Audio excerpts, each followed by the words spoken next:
Do you feel safe? Do you feel safe in your body and in your mind? Or does it feel like your body and mind are constantly spinning with anxiety and dysregulation? That's the case for many / I'd say most of us in 2023. But there's good news. Today's guest says there's a way to change that. They will teach you what the nervous system is, why calming it is so important, and how you can start your journey to mental and emotional safety. Welcome to Unleash Your Inner Creative with Lauren LaGrasso. I'm Lauren LaGrasso. I'm an award-winning podcast host and producer, singer-songwriter, and multi-passionate creative, and this show is meant to give you tools to love, trust, and know yourself enough to claim your right to creativity and pursue whatever it is that's on your heart. Today's guests are Dr. Seth Porges and his son, Seth Porges. Dr. Porges is a neuroscientist and a distinguished university scientist at Indiana University, where he is the founding director of the Traumatic Stress Research Consortium. He is Professor of Psychiatry at the University of North Carolina and Professor Emeritus at both the University of Illinois at Chicago and the University of Maryland. He's also the author of several books about the Polyvagal Theory, which is a theory he originally proposed in 1994. His son, Seth Porges, is a filmmaker, journalist, and television commentator. He produced, wrote, and co-directed the feature documentary Class Action Park, which premiered as the #1 movie on HBO Max in 2020. He's also appeared on numerous television shows and networks, including National Geographic, Discovery, and the History Channel. Together, Seth and Dr. Porges co-authored the book Our Polyvagal World, which is out now. I wanted to have them on the show because, number one, I've never interviewed a father-son duo who collaborated on a creative project, and that's an interesting dynamic to break down. Number two, their book and work provides simple tools to help you access physical, mental, and emotional safety and understand the nervous system in layman's terms. I hope this talk changes the way you think about your brain, body, and your ability to stay calm and gain safety in a world that feels increasingly overwhelming and stressful. From today's chat, you'll learn what exactly the polyvagal theory is, what the vagus nerve is and how you can start to calm it, how to move through trauma, and why a calm nervous system is imperative to unleashing creatively. Also, before we get into it, we talk a lot about the nervous system in this episode, and we kind of jumped right in, and I wanted to define what we were talking about there because we kind of just tossed around those words. So let me put on my very small scientific hat for a minute and go through a few terms. The autonomic nervous system. So this nervous system, as I understand it, basically controls the body processes that we don't have to think about consciously in order to do, like digestion, sweating, breathing, shivering, etc. The autonomic nervous system is divided into two parts. There's a parasympathetic nervous system, which is in charge of what they call rest and digest responses, and the sympathetic nervous system, which drives the fight, flight, and freeze responses to stressful situations. Okay. Hopefully that made any sense. Now here they are, Dr. Seth Porges and Seth Porges.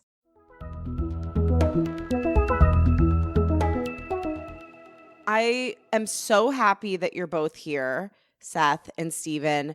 It seems like it would be pretty impossible to fully unleash creatively without an understanding of our polyvagal world, so I cannot wait to get into it. But before we get into the heavy science here, I'd like to get into the creativity and the beauty of making something with somebody that we love. I'm really curious how the idea for this book came about and how you two decided to work together. My dad here, Dr. Porges, we don't just share a last name by coincidence. He is my father. You know, he of course was the originator of polyvagal theory and has written many books himself about the topic, but it's pretty evident to, I think, anybody who's tried to read them, including me, that those books aren't for humans. They're, incredibly opaque, academic, impenetrable, very, very difficult to understand. And that was a shame because the information in it is so useful, so pertinent to all of our lives, just incredibly important. And it really was apparent to me that, this was work in need of translation. It was work in need of a way of explaining it that normal people would understand.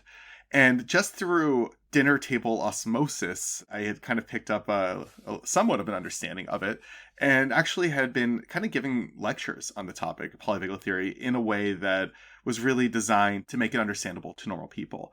And there was actually, I got some pretty great response from a video of one of them went somewhat viral. And it was really just reading the comments on that video that was like, we need to turn this into a book. So that's really how it began. So, I approached my father and I was like, hey, let's do this. And, it's something we'd sort of talked about before, but it was just a matter of finding the time for both of us to say, all right, now's the time. Let's do it. And it just felt right. Well, to put it from my perspective, you have to view it from an academic. For academics, the most frustrating thing is the barrier or boundary between your ideas and the community you want to impact on. So it was tremendous frustration for me not being able or have a voice that could communicate to others. So what I may think of as being very simple, others, may not be able to understand. I may be thinking in a different way because there's decades of work underneath my research. And as a father, now we got to flip it from the scientist to the father. The scientist, academic says, love to have someone write this with me. Now, as a father really loves to see the creativity of his children. He doesn't really want to tell his child what to do. So telling Seth, I want to take your skills, your talents, your creativity, your brilliance, and funnel it through the ideas that I spent my lifetime working, I just would never do. So I would basically sit back and watch Seth and his creativity write his work, create movies, and have a great smile on my face in terms of seeing his creativity and being extraordinarily proud. So it wasn't within, I would say, my psychological makeup to say, hey, Seth, I really, really need your help to make this into a palatable narrative for people to read. And so I was very welcoming when Seth said he wanted to do this. I had a big smile on my face. Well, you can feel that throughout the book because it's actually, I was shocked at how much fun it is to read. I mean, I found myself smiling a lot reading the book, which I thought it was going to be, even though I knew, Seth, you have such an incredible storytelling background. I was like, well, this seems like it's like a really heavy subject. And you did such a great way of infusing story, fun, and your connection into the book. And I'm curious, from that point of view, what role did you each play in the creative process? How did you come together? Before we answer that, I want to kind of go back to what you're saying there, because I think that's actually a really, really important point. This is a book where the word trauma is on the cover, right? Yeah. There's just like innately heavy stuff that's going to be covered in this book. But I think both my father and I realized that a lot of books out there about trauma are actually really hard for traumatized people to read. They're triggering, they're heavy, they're not fun. And, at some point, you just kind of put it down. And the goal we really had was to find a way of explaining this stuff and getting this information across in a way that you could read it and not feel bad at the same time. That was readable, that was relatable, that kind of infused, because this isn't a sad story at its heart. It's a story of humanity. It's a story of hope. It's a story of optimism. It's a story of how we can be these altruistic, creative, generous, wonderful social creatures. And that's a good story. That's a positive story. And all of these systems in our body that make us feel bad, those systems are there for good reason. They're there to keep us alive at the end of the day. This doesn't need to be a hard story to tell. The story of the body, the story of trauma, the story of these things. And so really understanding how can we tell this story in a way that's affirming, in a way that even if you see your own experiences, maybe they're heavy or negative experiences, you can smile at times, you can laugh at times, you can realize that, maybe you're stronger for having got through it. Maybe these experiences are kind of what made you, and really just understanding the complexity of the human spirit. Man, that sounds so hokey. Wow. Excuse me. No, but you wrote it with a deep amount of compassion. I felt your compassion for me, the reader, when I was reading it. I mean, there was so much hey, you're not crazy. These things are actually happening. The things that you've been feeling your whole life that you couldn't really put your finger on what that was something that was living inside you that we were literally built with. And here, now I'm giving you the tools to figure out what it is and what to do with it. And feeling heard in that sense it's an awakening experience, and it's a joyful experience at times for people, because a lot of the problems that come from trauma is people unable to understand what's happening to them, the mystery that leads to sense of shame or guilt, or feeling that what they're experiencing is abnormal, that there's something wrong with them, and being told that, no, this is actually normal. Everything you're feeling is normal. It allows you to approach these things with less loaded emotions, truthfully, and the ability to deal with them for what they are, which is the natural response to whatever it is you went through. Yeah. Well, that really came across.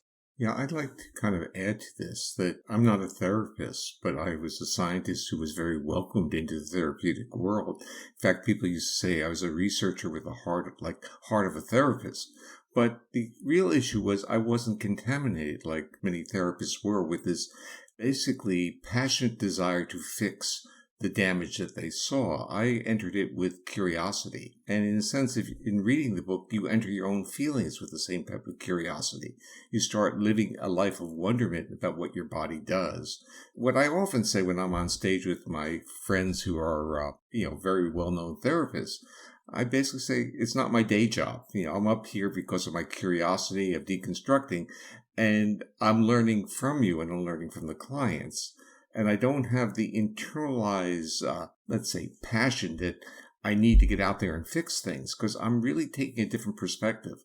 I'm saying when we understand how our body works, our body has the capacity literally to fix itself. So I start talking about the capacities that we have, that we really can only touch those capacities when we give up our defenses, give up our hypervigilance. And anyone who's had a trauma history knows that they've been retuned to be more hypersensitive, hypervigilant, in danger all the time. So I'm just saying we have a core that we can really touch and we can explain it. Okay, so let's get into a little bit of that core here, the polyvagal world. By the way, I just have to say, Stephen, Dr. Porges, you were so ahead of your time in 1994. Why do you think the world seems ready to hear this now? Well, I'm not sure they're ready to hear it. Okay, so Well, I keep hearing people talk about it, though. Past 3 years, people are finally getting into the body and out of the head. okay, they start attributing executive function and decision making to the vagus, and they kind of miss the important part of the dynamic communication between the brain and the body. So trauma, we use terms like it's locked in the body, but in reality, it's locked in the system that is monitoring the body, which is really located in our brainstem. So we literally have a surveillance system, and we need to think more dynamically as opposed to we have injured our vagus. The vagus is a wire. So even though I'm really, I not only was I talking about the vagus in 1994, I was talking about it in 1975. I mean, I really want to go back. And I was talking about it as a system that when it gets disrupted, it's really the window into feeling stressed or anxious is telling you that you've disrupted your homeostatic functions. So if I were to summarize this journey, I'd say throw out words like stress, throw out words like anxiety, ask a different question. Is my physiology supporting safety or threat? And it's very simple. For people who are anxious or feel stressed out, their body is supporting, it's in a state of defense. Now, who are we when we are safe enough to be who we really are? Now, for many people, and let's say like your life is a life of performing. How vigilant are you? How aware are you of being evaluated with your performance? Or how do you feel in terms of the ability to communicate, to be accessible while being performing? And this is something that I started to learn along this journey, that what the humans want, what other people want, and what I want, and what you want, is the degree of accessibility with another, because that creates this co-regulation or bidirectional communication between people. So we're a species that evolved with neural mechanisms to literally calm our physiology to support health, growth, and restoration through sociality. That's who we are. We're a social species. Now, Lauren, I'm going to actually answer your question, which is why in the past, you said 3 years, are people talking about this stuff a lot more? I think it's pretty obvious. The past 3 years have been hell for a lot of people. A lot of people have endured anxiety, stress, and trauma like never before. And whereas before, I think there was this faulty assumption by many people that trauma was this thing that only impacted a small number of people who had very specific experiences. They thought it might be only the domain of assault survivors or war veterans or the like. I think people are now beginning to realize that the world itself is capable of traumatizing us just by virtue of being alive in it. That's what it means to survive a global pandemic and to deal with all this stuff. Plus, the isolation and everything else that kind of came from the darkest days of the pandemic. I think that's really a big thing. Plus, honestly, social media. People talk about the vagus nerve all the time on social media these days, and that just wasn't a thing several years back. People talk about ways to hack the vagus as a way of calming yourself or healing yourself. And I think all that's well and good, but as we write in the book, pour cold water in your face, do all that kind of stuff, whatever it is. But at the end of the day, the best, simplest, most efficient way of activating, hacking, whatever, your vagus for health, growth, happiness, restoration, creativity, all of these things is really, really simple. And that is just be around people who make you feel safe and socialize. Polyvagal theory posits that positive, healthful, safe socialization itself, being around loved ones, being around friends, is itself a vagal trigger, is itself a powerful tool in our body's toolkit for keeping us sane, for keeping us happy, for keeping us healthy. And I think people being deprived, truly isolated, deprived of socialization in a way that many of us have never experienced before, I think expose people, for the very first time, many people, to the power of it. It's one of those things you don't miss it till it's gone, right? And you begin to realize you're going crazy without this. And I think that is a huge, huge reason that people are now paying attention to the vagus nerve in a way they weren't before. The key point in my personal journey, and that is what I've learned about being a human from those who have experienced trauma, because they've taught me what was lost. And what they have taught me is that the ability to feel safe in proximity of another, literally to be held in the arms of another, is what's taken away from them, because the proximity becomes a signal of threat, and their body can't tolerate being touched. But they have taught me what it is that is really the essence of being a human, and it's the sociality, as Seth was elaborating. Yeah. And before we go any further, just for the listener, because they may have no understanding of these things. I mean, yes, we're seeing it pop up a lot on We're socials. jumping off the deep end here. We're going right in. But can we just define clearly, like, what is the vagus nerve for somebody listening who doesn't know? And also, let's give like the dead simple explanation of what polyvagal theory is. Yeah, I think that'd it's be something great. that people think is like super complex, super difficult to understand, and you can go as deep as you want, like down this rabbit hole. It's a deep rabbit hole, people. But we begin this book, I think on like page 1 with like, all right, throw away the rest of the book. Here's all you need to know. What is polyvagal theory? It is the idea that how safe we feel is incredibly important when it comes to our health and happiness, both physical and mental. Period. We have something in our body called the autonomic nervous system. Autonomic basically meaning automatic. It's all of the bodily functions we don't consciously control. And those functions, how our organs operate, how our senses work, how everything in our, our heartbeats, our lungs, our sweat glands, our livers, all those things happen without us consciously thinking about it. Consciousness operates a very, very, very, very small part of our body's functions. Otherwise, if you had to think about every time your heart beat, couldn't go to sleep without your heart stopping, right? Like we need this autopilot system. But an autopilot system operates differently under different circumstances because when you are threatened, we've all heard of things like fight or flight, your body needs to do one thing, whereas when you're safe and alive, peaceful, it needs to do another. And it really comes down to either short-term survival or long-term health. Your body has limited resources, especially back in the Stone Age when calories were scarce, right? It can't do both. It's either short-term survival or long-term health. And if your body is constantly in a state of short-term survival, it cannot give resources to long-term health. Not only that, it can't give resources to advanced cranial functions, creativity, sociability, all of these sorts of things. Because the only priority then is keeping you alive. Now, of course, in this world that is incredibly stressful, filled with vibrating phones and news anchors yelling at us and news alerts and bosses and spreadsheets and traffic and horns and noise and whatever it is, right? All of those things, those circuits that evolve for short-term survival are oftentimes being activated all the time. And what does that do to us, right? That's the big question here. Now, they actually answer your question. What is the vagus nerve? It is a nerve that begins in your brainstem and it goes down to your gut. And in doing so, it passes through just about every organ and bodily system in your entire body. It is the conductor that allows your body to act like a symphony. So when you are in a state of safety or a state of threat, all of your bodily systems can act in coordination with each other. So that when you're running for your life, it's not just like your heart's doing one thing and your lungs are doing another and your sweat glands are doing another. They're all working to that shared goal of your survival.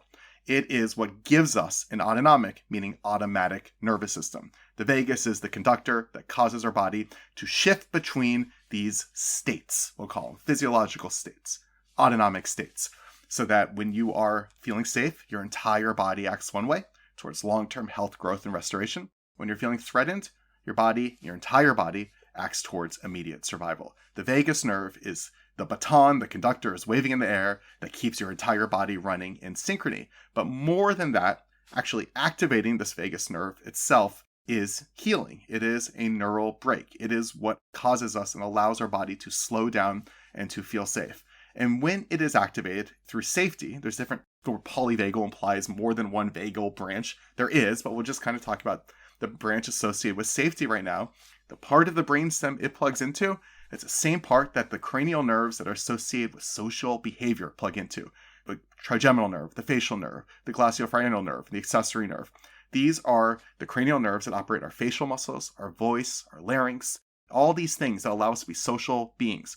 So that when we feel safe, the parts of our body that allow us to be social turn on. And when we feel threatened, they turn off. That's what the vagus is. Bam. Mic drop. See, this is why you have brilliant sons. You just sit back and smile. The interesting part of the evolutionary journey from, I would say, asocial reptiles to what became the social mammals, it occurred over 200 million years ago, is a migration in the brainstem of the neurons that basically calm our heart, slow us up. And they literally got intertwined in the brainstem in the ventral area that regulate the muscles of the face and head. And this enabled sucking, swallowing, breathing, and vocalizing to be coordinated. So it becomes so interesting, the fact that ingestive behaviors use the same neural circuits that sociality does. And we can see even in very young infants, ingestion is calming up to a point. When they get a little slightly older, social behavior becomes more important. So ingestion means eating, which is why we tend to associate meals with social times. It's why we go out to dinner with friends and loved ones. It's why food is always there at a party. This goes back to our basic evolutionary history. Beautiful. So, okay, can I ask a question about that is related to ingestion?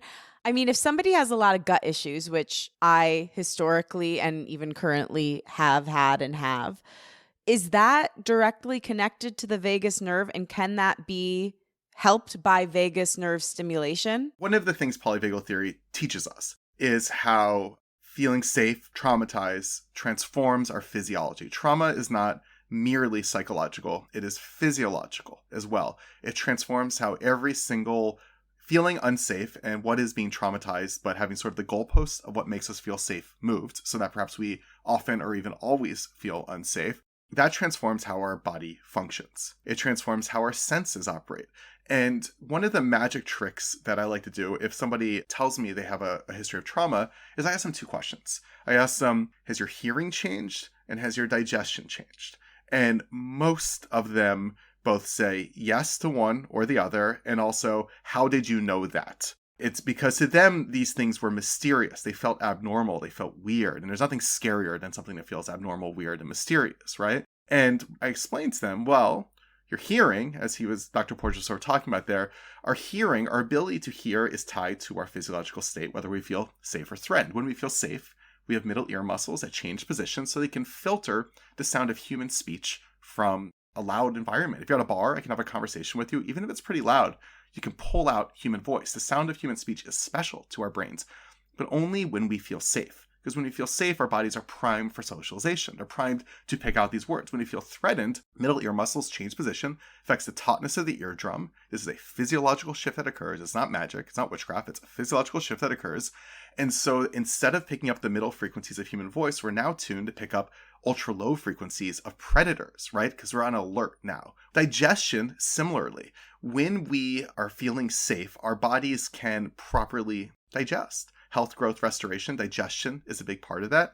When we feel threatened or severely traumatized, our digestion and our ability to properly handle those bodily functions is impacted.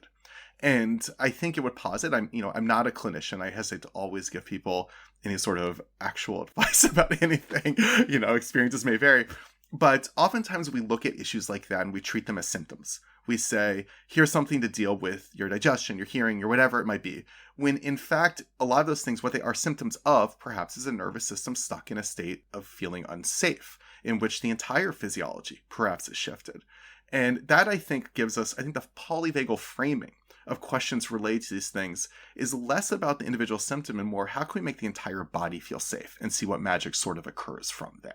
And perhaps, maybe not for everybody, but for some people, there might be improvements in digestion.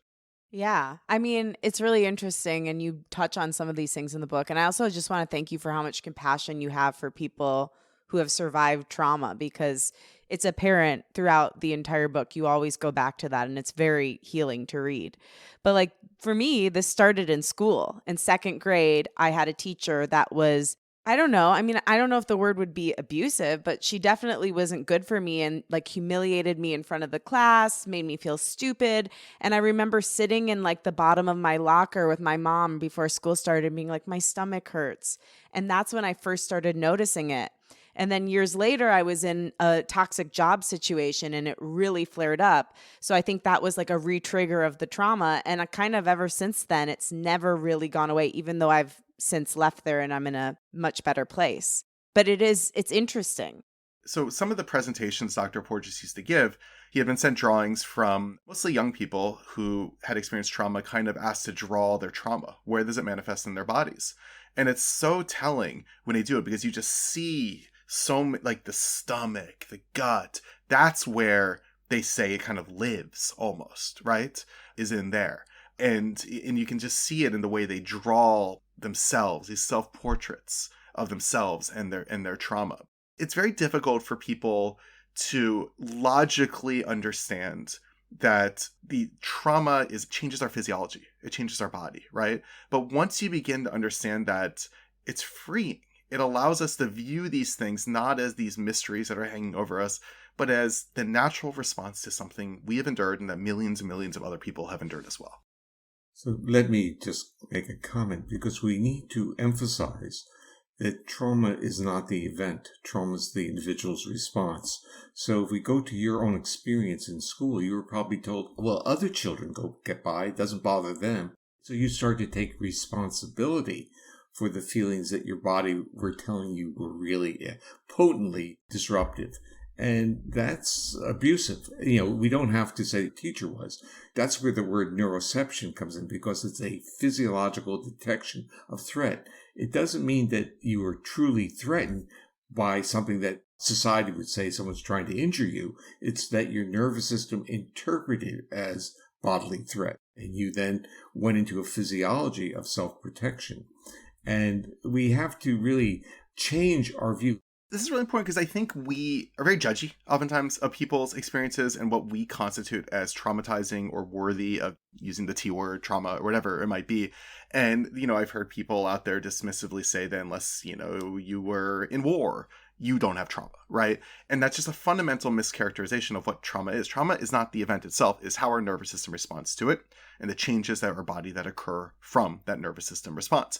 And it's different for everybody. Everybody has an innate level of resilience, different resilience, right? And that resilience can change over time. And each of us you and I can be in a car accident together, and one of us could walk away without really any problems. The other could dramatically change their life and their ability to handle stress forever. And it's really important for us to, first of all, get over this idea that different experiences are worthy of being characterized as trauma or not. It has nothing to do with that. It all has to do with how our body responds to it, and everybody's body responds differently to those things. And that's so important for people to understand. What I wanted to bring up was there's this question you talk about a lot in the book, which is the differentiation between how safe do we feel versus how safe are we? Why is that important? Because our nervous system has no idea how safe we actually are, right? Lightning can strike me at any moment. A car can come out of nowhere and hit me at any moment. Up until that moment, my nervous system is not taking that into its algorithm, not taking it into account. What our nervous system does do is it uses this process Dr. Porges was just talking about called neuroception, which is sort of like imagine invisible antennae feeling around the world, seeking signs of safety, seeking signs of danger, using that information to transform our body so as to best survive any given thing, any given moment, any given scenario. And it takes all the information, it takes our past experiences, all of these things impact how our body responds to the world around us and whether we are tuned to safety, tuned to threat. And so trauma does is it retunes that. It retunes that. And it has nothing to do with how safe we actually are. That's not to be dismissive of true safety matter. What you described, Lauren, was literally being humiliated as a child and the body's reaction to that. It's actually a common theme where people get really a lot of the symptoms of PTSD from, let's say, workplace humiliation. Now, what it's really telling me, and what you learn from your own experiences, that your body interpreted that experience as life-threatening. And we have to understand that the nervous system, which is making a decision, and these decisions are not made in this high cortical area, which is how we're supposed to get out of it. That doesn't mean anything, get out of it, grow up. It's really in a brainstem level. It's a foundational survival reaction. Your body detected life threat and you had the appropriate response. Now, the real issue is, once you understand that, how do you now deal with it? So what would be the appropriate response? The appropriate response is to, in a sense, not build strong associations between the classroom and those feelings so that you can go into the classroom. By the way, school refusal is quite common amongst young children. And of course, a parent's perspective, and I still am a parent, the idea is you want your children to say, oh, that's not important. You want to say to them, go through it. Or we want to say, just toughen up and you'll get over it. And I'm not sure, actually, I know that's not the right way. I think we need to have a better understanding of what those features are that are triggering the nervous systems of our children. Yeah, and also, Lauren, this is incredibly important too, because many of the features of the society around us that purport to keep us safe may make us feel unsafe and really have an impact on us. If you are a kid going to school and you're being passed through metal detectors and there's police around with guns and all these things, you're signaling to the nervous system, this is not a safe place to be. And that's going to have an impact.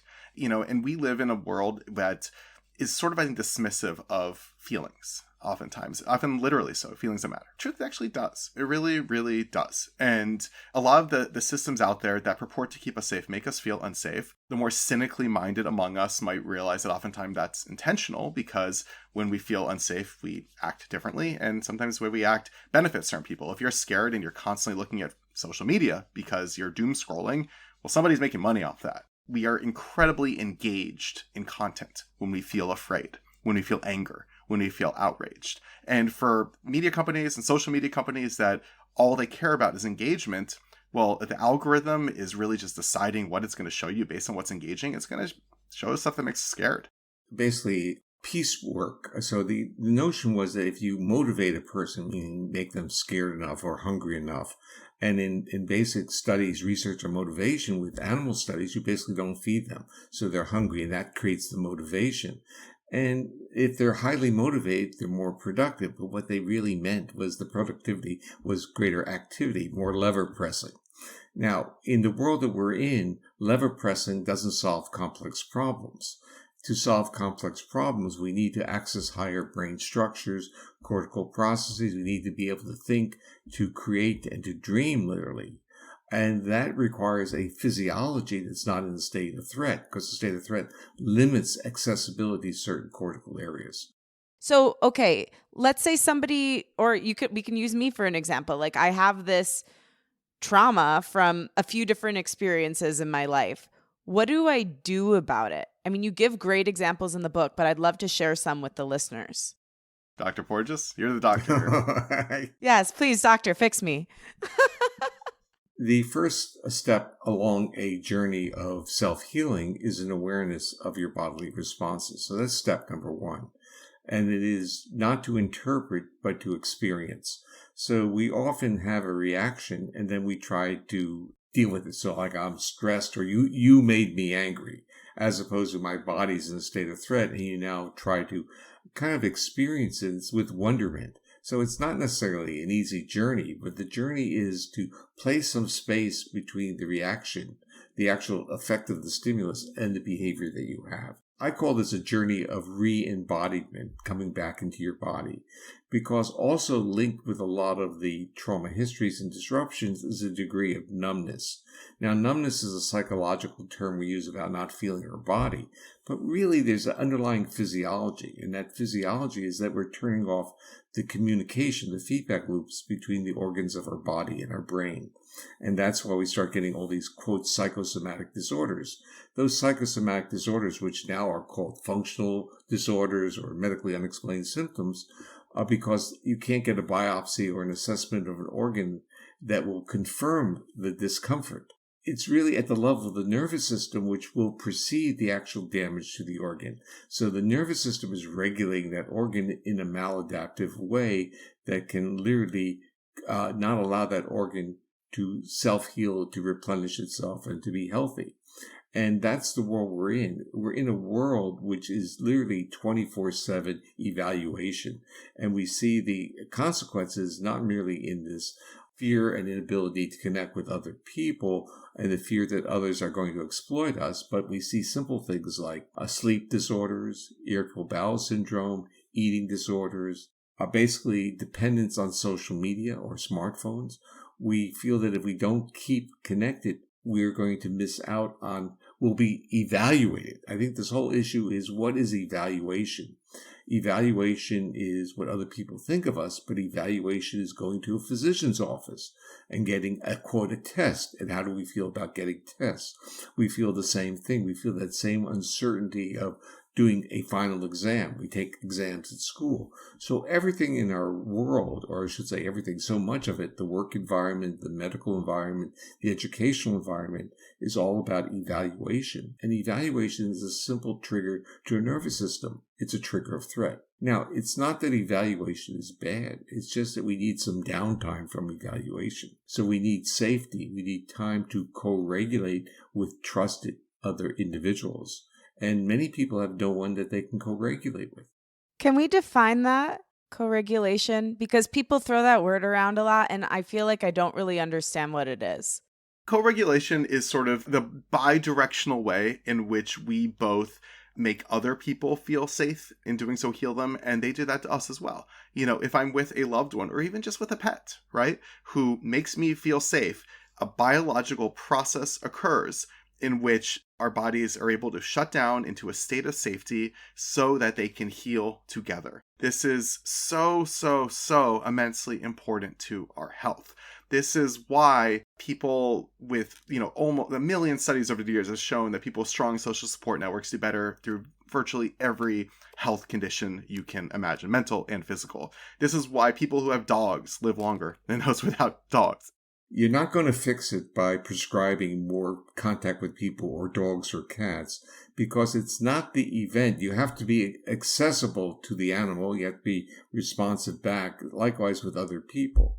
So our culture is so much about quantifying what's necessary to fix without truly understanding the process. So your question about what is co-regulation is really asking, what is the process? The process is witnessing another in a way where you're not demanding, you're supporting the other. Now, when you have close friends, or you have your own child, or you have your own pet, you intuitively understand that your role is very simple. You're there to signal the other that they're safe enough not to be in a state of threat. And when they move out of that, they have smiles, or dogs' faces will change, or cats will play with you and come to you, or your son will talk to you. It's all these same types of things. But if you are always reprimanding and saying, did you get a haircut, or you should look like this, you should do this, you should say this, what happens to the quality of the interaction? Because the interaction now carries on this whole mask of being evaluated. And what you want are a degree, or at least some interactions that are not evaluative. And so I really start using the term to witness another, or hold the space with another. That was a great description of it. So it really comes down to safety and witnessing, not trying to fix. Right. Now, what are the cues of safety? You see, this is where we really get down to, because otherwise we'll prescribe people to sit next to another person and their faces are going to be like that. They'll be dissociative, or they'll be on their iPhones. And the answer is that's not going to be helpful at all. The issue is the true sense of what is accessibility. Accessibility is in terms of our facial expressivity, in terms of the intonation of our voice. It has a lot to do with whether we are listening to another person, whether we grimace, or we kind of are there in their space. And I think it's really a journey of learning how to be compassionate with another, as opposed to literally running on the power and the strength of our empathic reactions to other people's pain, which often is a threat to us. So when we think empathy is this wonderful attribute, yeah, it's a good attribute, but we have to, in a sense, process our own empathy before it turns into a reaction to the person who is in pain. So it really means that if we're there trying to support someone who has been injured, we have to realize that our bodies may react to their injury. And so we have to process that, take that deep breath, and literally become that adult in the space and put the hand out to hold their hand. And there's a real set of issues. We really are not very good at that. We start yelling at people who are in pain and telling them to get over it and basically get some self-control. So the part that when you brought up the question of co-regulation, it really has to be contrasted with self-regulation. And in terms of the history of parenting, it was always about the child developing self-regulation. And if you co-regulate, meaning support, like we're talking, you'd spoil the child. But in reality, the co-regulation built a predictability of someone being there, being safe. And now the visual memory of being held in the arms of a loved one was what was now used to enable self-regulation. So when people who are in surgeries or other traumatic situations, often they carry with them a visualization of safety and love with a trusted other person. Beautiful. And in the book, you say the more threatened our nervous system feels, the more primitive our response. Can you go into this? I think that's involved with the green light, yellow light, and red light, right? Yeah. One of the things that polyvagal theory discusses is how we respond to threats basically occurs through a hierarchical reverse evolutionary order. So say you come into contact with some mysterious being on the horizon, your body doesn't know what it is, your body has to use its neuroception to very quickly scan and instantly decide, is this thing a safe or a threat, and transform your physiology to meet the occasion.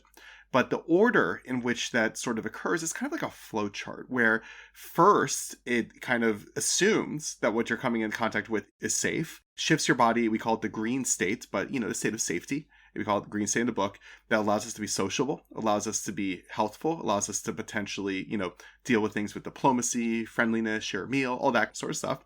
And those functions, those social functions, are only present in modern mammals. You're basically tapping into uniquely mammalian sociability systems when you are in a state of safety.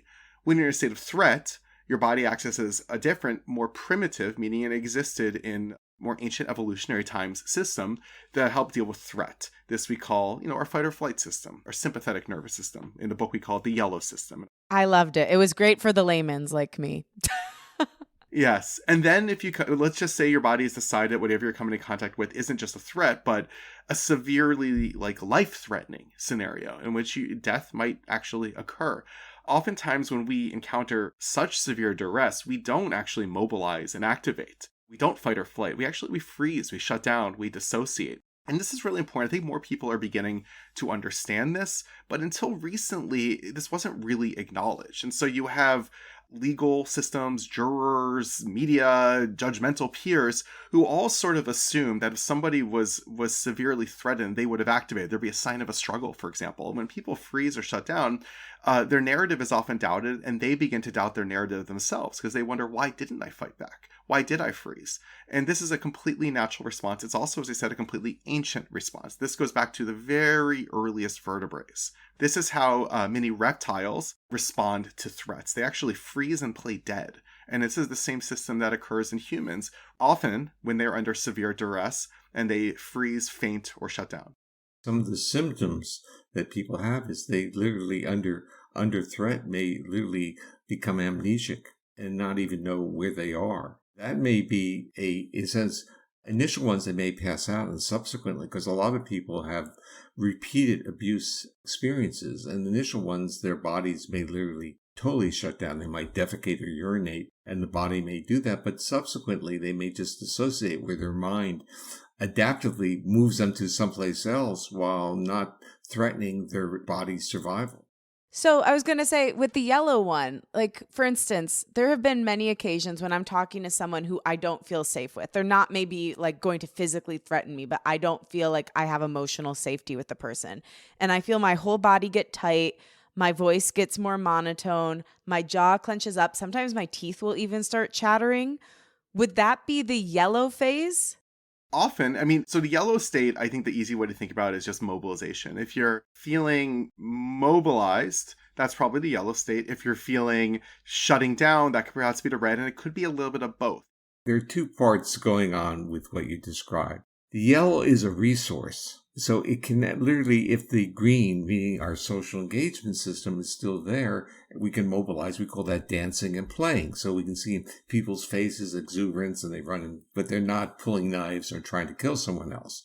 But what you described was a retraction of the social engagement system, which changes the neuromuscular control of the face. What you described is a reality. It is, in a sense, not having this calming ventral vagus and its linkage with all those neuromuscular control of those areas of the face.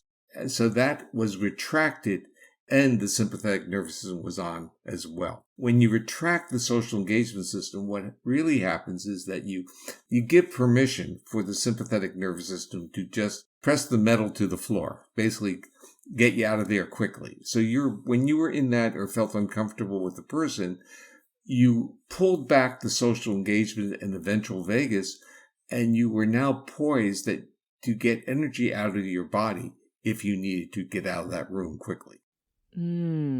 Okay, that makes sense. Well, I would actually ask you, did you have visualizations of getting out of places when you felt that way? Yeah, I mean, I definitely didn't want to be there. I was definitely like not happy to be there and just felt very much like I just couldn't be myself. That's how I would have put it in the past. Yeah. So in a polyvagal concept, you took away your newer circuits that really are the social circuits, the charming circuits, the circuits that enable you to be creative and to be engaging, and you're now left being vulnerable. And that's where you were. You're left feeling vulnerable. Your body was telling you a lot. Yeah, I think my body talks. What I learned from reading your book is my body has always been communicating with me. I've just often ignored it or hoped it would go away. I don't want my body to go away, but the symptoms. Yeah, but that's part of the culture. The culture says, forget it. Don't pay attention to it. And then you start seeing people having all these types of disorders, especially as they get older. Because when you're young, there's a lot of vitality, a lot of flexibility. But as my good friend Bessel van der Kolk said, the body keeps the score. So over time, there's a total retuning and there's literally a wear and tear of these systems. I mean, there's so much more to get into. I feel like we've been together for 3 minutes. Overall, people just need to get your book because it is a Bible for all these things. This was like a little drop. The book is the buffet. I do want to ask, because we only have a couple more minutes here, about the connection between all of what we're talking about and creativity, because you do go into that in a few different ways in the book, theater, music. Can we speak to some of these things? What is the connection between this and creativity? It's just so simple. When we feel safe, and only when we feel safe, are we able to fully access the parts of our brain that allow us to be creative. The end. That's all you got to know. And so that begs then the next questions. What are things that make us feel safe? That could be aesthetics. That could be being around people who make us feel safe. That could be just curating our environment. But really paying attention and understanding that if you want to be creative, you should also make sure that you feel safe. Doctor, anything to add?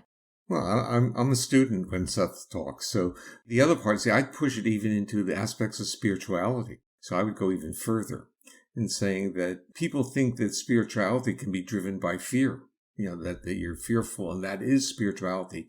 Polyvagal theory says there's actually a bifurcation in what you define as spirituality. A fear-based spirituality, which is a separation between one and everything else. But a spirituality that comes from safety is a spirituality of connectedness. So connectedness with everything living, everything on the planet. And, we talk about that as being woo-woo or kinky stuff, but it's how our nervous system functions. When we feel safe, we're compassionate, we're benevolent, and we're more generous. And we're more open to variations, I would say diversity on all dimensions. So we become a curious species and not a self-protecting species. So the creativity and the spirituality have a lot to do with whether we're like this or we're like this. And just for the listeners, what Dr. Porges was doing was he was opening his arms and saying like this, or then closing his arms and putting them over his chest and really tightening up and saying, or like this, when he was describing those two different ways of being. I like to talk about this being accessibility. But if you carry a trauma history with you, this is not accessibility. This is vulnerability. So we have to start looking at the people who don't feel comfortable with being creative or giving up because it's vulnerability to them. And so they try to do repeated types of behaviors, predictability. Our nervous system interprets predictability as safety. So even though it may be abusive, it's predictive. But something that is not predictive to a nervous system that has been injured, they don't want to go there. It's too much of a challenge, too uncertain for them.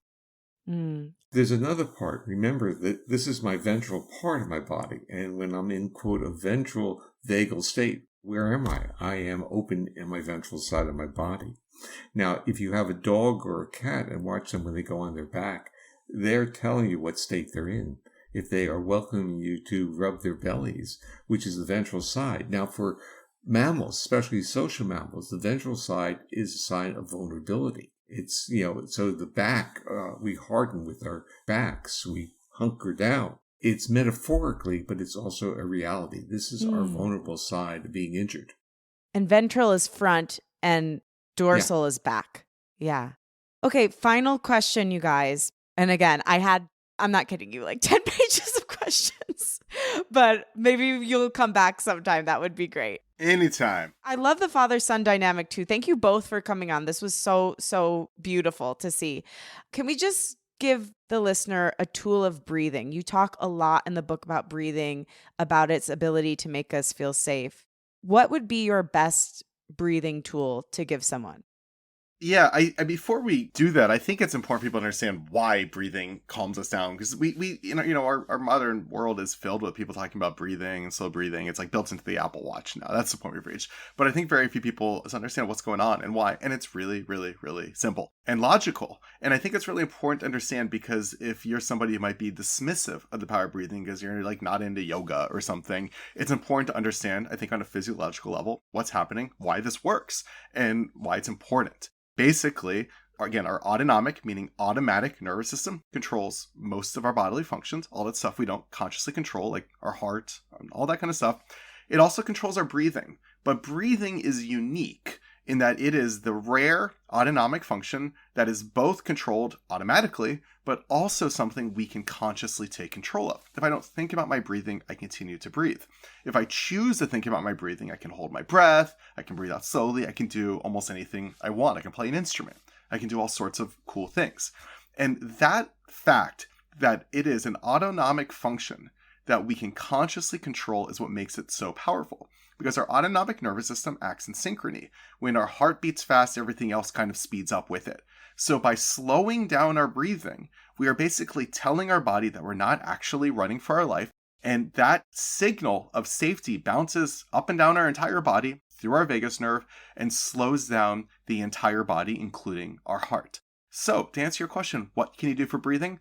Breathe slower, particularly exhalations, because it's through the slow exhalation that you actually hit these vagal triggers with your breath, which causes this effect to occur where your entire body slows down into a state of safety.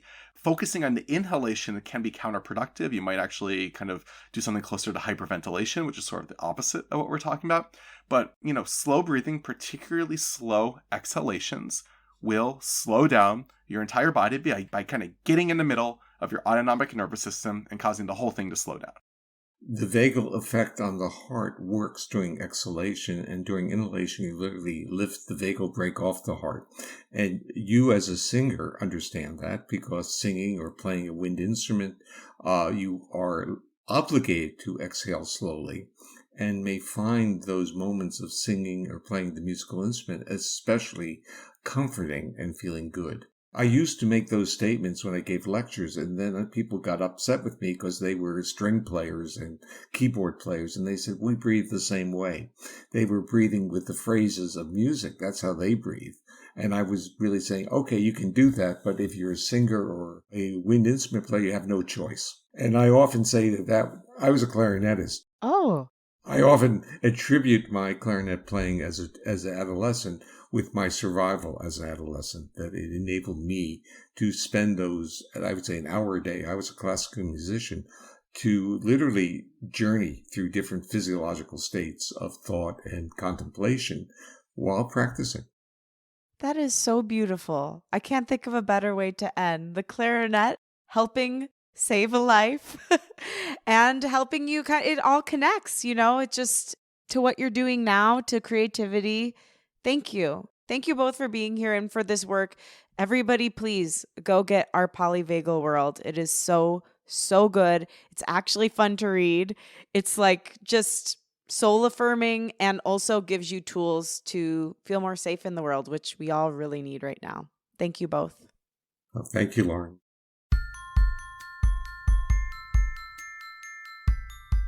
Thanks for listening, and thanks to my guests, Dr. Stephen Porges and Seth Porges. For more info on them, follow them at Polyvagal Institute and at Seth Porges, and visit Dr. Stephen's website, stephenporges.com. You can get their book, Our Polyvagal World, How Safety and Trauma Change Us, wherever good books are found. It is out now, and I highly recommend it.